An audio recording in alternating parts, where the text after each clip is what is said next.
I started trying to do some research for this Phantom Nightmare format for when the set comes out, and I honestly have been struggling to find deck profiles. But shout out to Jib YGO over on Twitch. You also probably see him in DB Grinder videos a lot, playing in money matches and stuff. I went to his stream and was just watching him play, and of course, when it goes to the side deck screen, you get to see the whole deck list. So I figured I'd grab this deck list, show it to you guys, talk about it, and again, shout him out. If you guys take this list, if you learn anything from it, or if you go and try it, then make sure you go watch one of his streams. Even if he ends up not being for you, go give the dude a shot because, like, this is his deck. This ain't mine. I'm literally just showing it to you. So go check the dude out, pay him his dues for like innovate in the future formats, and I'm just going to kind of cover the list and talk about it. So he plays like what you're going to end up playing in almost every deck next format: 3 Snake Eye Ash, 1 Oak, 1 Birch, 2 Populous, 2 Flameberg, the 1-for-1, 2 Evolsaur Black Witch, 3 Wanted, 3 Bonfire, 1 Snake Eye, and 1 Divine Temple. That's 20 engine slots there, and I think for the most part those 20 seem to be copy paste in every Snake Eye deck. Pure Snake Eye plays, I believe, a second Oak. I'm not 100% sure why Flameberg is for sure a 2 of. My assumption is just because you kind of need it as the duel progresses, so if they were to banish it somehow, it might be annoying. That's just my guess, though. Maybe it's because if you draw it, you need it or something. I don't really know why this has to be at 2, but it seems to be staple. 1-for-1's nice. You maybe could play 3 of this card, it just depends, but it seems like he wants 2. And then these seem like the for sure searches in every Snake Eye deck. I think there's a Snake Eye card that it like takes one of any card on the field and puts it in the spell trap zone, which is nice removal for going second. So that could be a side deck option. I also didn't showcase his side deck here, so you guys have one more reason to go check his channel out. But then I'll leave a link to it in the description. He has a lot of going second cards as well: Ash, Droll, Nib, Talents, and Super Poly. The Super Poly targets being Garura and Mudragon. I, again, haven't playtested this format a lot, so I don't know a lot about the going second cards, so I'm not even going to really talk about them. I'm more so focused on the engine, the evil engine that he has included. The evil engine allows you to summon this guy, the Mecha Corella, I don't know if that's how you pronounce it, off of the original Sinful Spoil Snake Eye. And then this card, you contribute it and discard a card to summon Leos from deck. Leos on summon sets Singularity, and also can once per turn dump a Leos, and I think it modulates levels and types, but we don't use it for that in this deck. We're just using it basically to empty this other guy out of our deck. I think we play 2 of him because he's not a bad normal summon. That's my guess. This also might require it to be summoned from deck. Yeah, so I guess this second one is probably so if you draw 1, you discard it with this and can summon another one.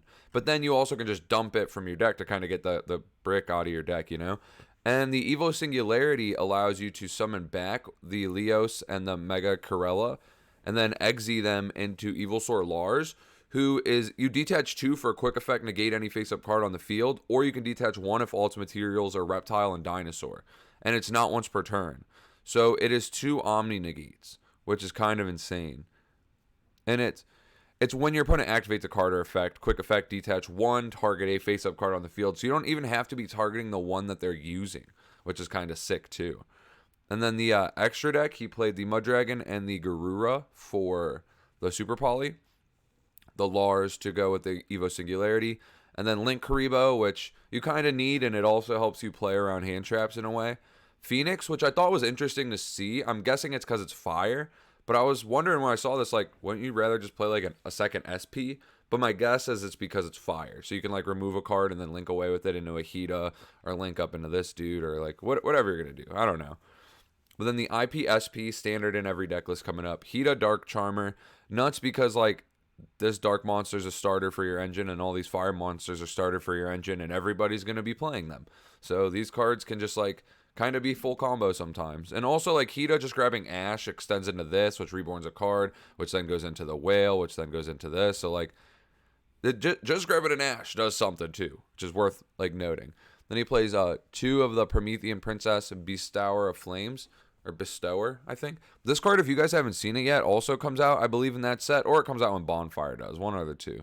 But when he's on the field, you can only summon fires, and then when he's summoned, you can special a fire from grave, and then if he's in grave, let me read it exactly. If a monster special summon to your opponent's field while this card's in your graveyard, you can target one fire monster you control and one monster your opponent controls, destroy them, and if you do, special summon this card. Another thing to note with this card, my understanding, I believe, is that if I target like my Birch, that's my fire monster, and then I target your card, I think I could chain link Karibo from grave, tribute Birch, special Karibo, and then I don't have to successfully destroy my card for this to come out. Yours would still get destroyed. And so then I'd also have the Link Karibo to protect from battle, which is good with like SP and IP and stuff. Then we've got the Amphibious Swarmship Amblo Whale and the Salamangreat Raging Phoenix. Reading these cards and having not playtested the format yet, don't really understand what these are for, or like, I mean, I know you need a Fire Link 4 to make with this prior to making the World Sea Dragon. I think I called it Whale earlier on accident, but this is Whale. But yeah, so I don't really understand what scenario you go for this versus this, so if you guys know, let me know. And like, why do we even need both? I'm not 100% sure. But I think their main function is you use this to go into one of these, and then you go into this, and then, yeah. And then we have the Appaloosa, and we've got the World Sea Dragon Zelantis. And then I also have a little, like, one-card combo to show you. This, again, I also didn't innovate this combo. I was just watching him stream and waited for a hand that was hand traps and, just a normal summon. And I kind of just, like, documented the combo. It's a Snake Eye Ash normal summon and a discard. So you're going to lead with Ash. Ash is going to grab you the Populace. Populace, when you add it to hand, specials itself. When it's specialed, you search a spell. So we're going to grab the original Sinful Spoils Snake Eye. And then we're going to make Link Karibo. And then Populace, when it's sent to graveyard, can put itself in Spell Trap Zone. So then we're going to Snake Eye Ash, send the two of those to summon Flamberg. Then we're going to activate the Sinful Spoils. This is how we get out the Mecharelli, however you pronounce that. And then we're going to use the effect, pitch our one discard, tribute itself, summon Leos, Leos effect, set the trap, Leos effect, dump the other Leos, link 2, go into IP, and then we're going to trigger the thingy, the Flameberg, to summon 2. We use these effects already so we don't get them. Then we're going to link the IP and the Populace into that fire dude that reborns. I forget his name too. The Promethean Princess, Bestower of Flames. Then we'll use him, reborn the Flameberg. Flameberg effect to put IP into the Spell Trap Zone. This is nuts too, because on their turn you get to use this to bring the IP back from the Spell Trap Zone to the Monster Zone, so it's going to turn into more interruptions. Either like an SP or an Appaloosa. And then you can link those into the Whale, link the Whale into World Sea. And you'll see here in this little replay, I forgot to technically click the button, but right here, this gets banished, and they both come back. So this would leave the extra Monster Zone. I fix it in a minute, though. And then, so, like, assume we pass turn, right? The end board was the Flameberg, the IP, this thing, the Evo Singularity. Doesn't look too crazy for one card, but here we're going to kind of play it out a little and show you what it can end on. Obviously, the way that you're going to, like, sequence the interruptions you use changes based on how they play, what they're playing, and like what your game plan is. But here's just like an example of what you can do. So you'll have Singularity, right, which will bring the 2 out. You overlay them, you get the Lars. So you have 2 like just big ass interruptions right here, just blanket negate something, which is nice. You have the see, I moved the Whale now, but then you also have Snake Eye Flameberg Dragon to bring out the IP. Here you can, like, this is kind of where it like depends. If they go summon a guy that you want to get rid of, you can IP into like SP. But also, you could, like, slow roll it, wait till after you use your Lars, and you could make, like, an Appaloosa for a bunch. It's kind of up to you. And this is where the World Sea Dragon is also nice to have on field when you have, like, IP and SP. Because this card says, during the battle phase quick effect, you can destroy cards on the field up to the number of co-linked monsters on the field.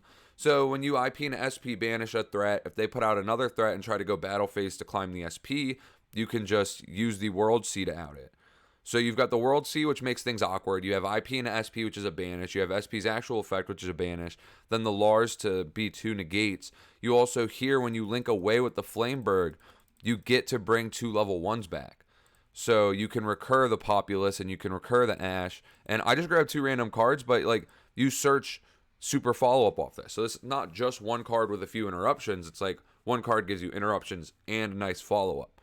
And then I don't even think I did it in this replay, but you also have the Link Karibo engrave. So that's another form of protection where you contribute something to special the Link Karibo, and now if they try to go battle and swing, they're effed. So that honestly, that's the video, guys. If you want to play this format and you want to like get ready for it now, let me know if you want to see more content like this. And I want to make more. It's kind of cool looking at future formats and seeing what's going to happen and what's not. If you guys want to see more of this deck and decks like it being played, go check out Jib's Twitch. Shout out that guy again. It's sick that he's just like be testing all the time and that it's easy to just go watch, you know? It's cool seeing. So thank you guys for watching. Have a nice day.